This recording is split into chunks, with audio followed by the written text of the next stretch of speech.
to the channel. Guys and girls, you're watching me, M Kwan, here on M Kwan Reviews. I'm super excited about sharing this review because I've been using this brand new Dyson Purifier Formaldehyde for the last couple of months on a daily basis here in my apartment. This is a product that combines really cool tech with practical functionality. It's a bladeless fan, it is an air purifier with a ton of sensors, including a new formaldehyde sensor and a smart home device. But is it worth the price tag? Well, I'm gonna answer that question and more in this video review. But first, let's take a closer look at this. So starting off with the design, this is, I would say, a typical look that Dyson have actually established based off their previous bladeless fans, air purifiers, this design language that we've kind of come to expect and see already. So it doesn't really differ too much from that. This variation is actually available in a couple of colors, including this new beautiful copper color that you'll find on the remote, also down there in the filter area, and white. I think the two of them go quite well together.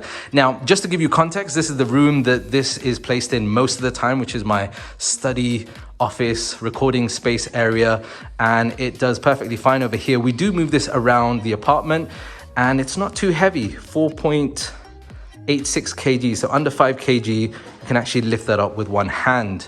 Now, I'm going to talk about the bottom part here in a moment, but one of the things that I will start off by talking about is this extension cord. This is a 1.8 meter cord. I would have liked to see a slightly longer cord because it's been okay for us here. I have had to use an extension lead in some of the other rooms.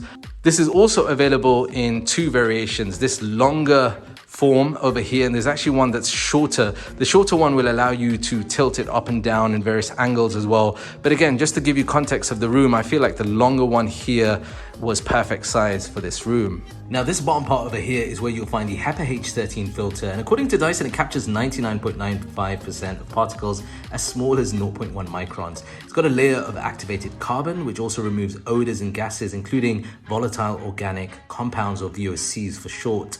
Now, this blue area is interesting because this is where you'll find the catalytic filter that continually traps and breaks down formaldehyde molecules. And it does this by converting them into water and CO2, so it never needs a replacing. Okay, before we go any further, it's in the title of the product, it's in the functionality. What exactly is formaldehyde and why are Dyson targeting this? Well, very simply put, formaldehyde is a strong smelling but colorless gas. It's actually quite common in a lot of modern buildings, including modern apartments, modern homes. You'll find this in processed woodwork like plywood, varnishings, in carpets, a whole range of other modern kind of things that we find in our homes. In large amounts, formaldehyde is detrimental to the health. So since we are spending more time at home, I feel like Dyson have had a focus on targeting formaldehyde with this product. Now, it does this in two ways. According to Dyson, it does this by detecting it, and for that, they've got a solid state sensor. So as opposed to some of the other sensors that are not necessarily accurate in picking this up, the solid state sensor is accurate and it actually lasts a long time. And the second way is removing the formaldehyde once it's detected, and it's doing this by that catalytic filter that I mentioned earlier on. Now, I'm no scientist, so it's very hard to substantiate some of the science that Dyson are talking about, but generally speaking, this is the focus with this particular product. On the side over here, you'll see all the different sensors, including that new formaldehyde sensor over here.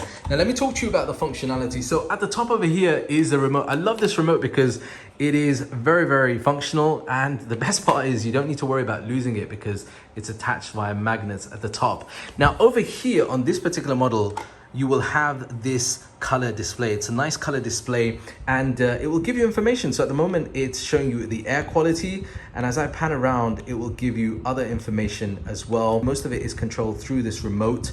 What you have is you have the oscillating over here. It will give you a full up to 350 degree oscillating, which is really, really cool. It gives you just great coverage. On here, you can also increase and decrease the fan functionality. Now, what is interesting is I'm just going to take it all the way up to about 10, which is the maximum. That should give you an idea of what the sound sounds like. It's actually not as loud as the previous generation of the Dyson air purifiers. What I noticed, and according to Dyson, it's supposed to be 20% quieter than those. And we have an older one. If we compare the two of them, this does sound slightly quieter. There's actually a mode over here called night mode, and that will help because it will actually lower the sound, as you can tell over there, and it also helps dim that display. So if you want this to be on while you're asleep, you won't be disturbed by the bright lights or the louder sound.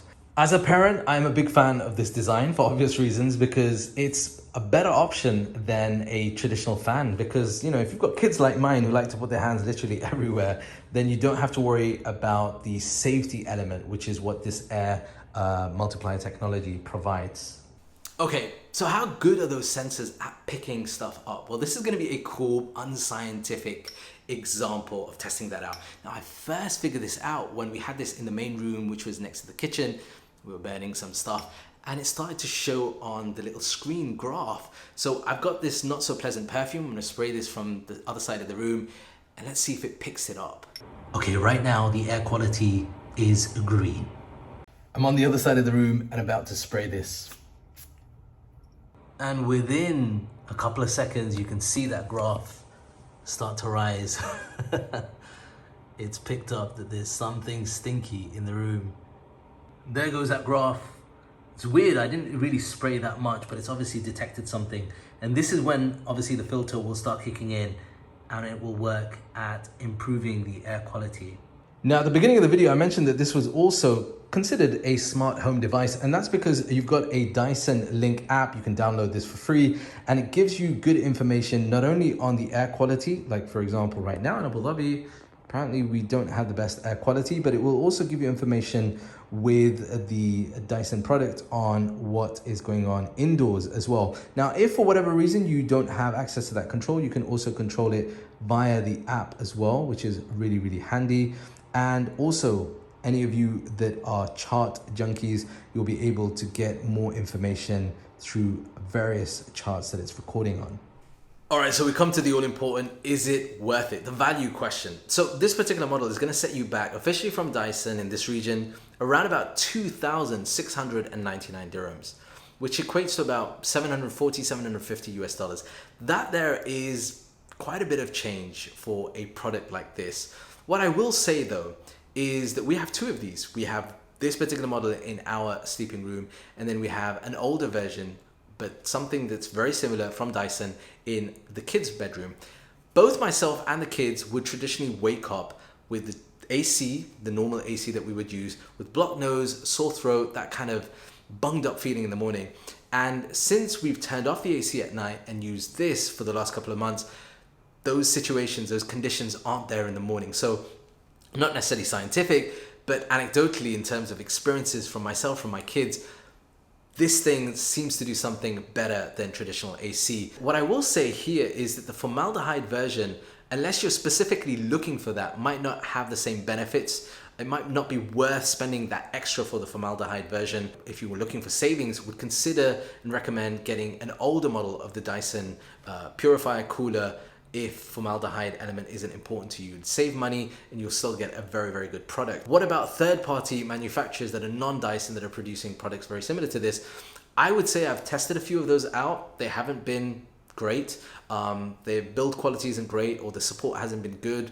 We've had a few issues with those. I think with Dyson, we own a couple of the products, vacuums, hair dryers, these purifiers, and I would say that Dyson, the premium that you're paying, is certainly worth considering if you can afford it, because you're getting a better overall product. You're also getting a product that comes with better support, and that's important for products like this that we generally tend to use for longer. That's my feedback. That's what I would recommend. I certainly would love to know your thoughts. So feel free to leave your comments down below. Let me know what you think about Dyson products in general, but also this particular product. And if you've enjoyed this video, be sure to smash that like button, hit subscribe, and check out this other video over here where I review another product. I'm Kwan. Peace and blessings.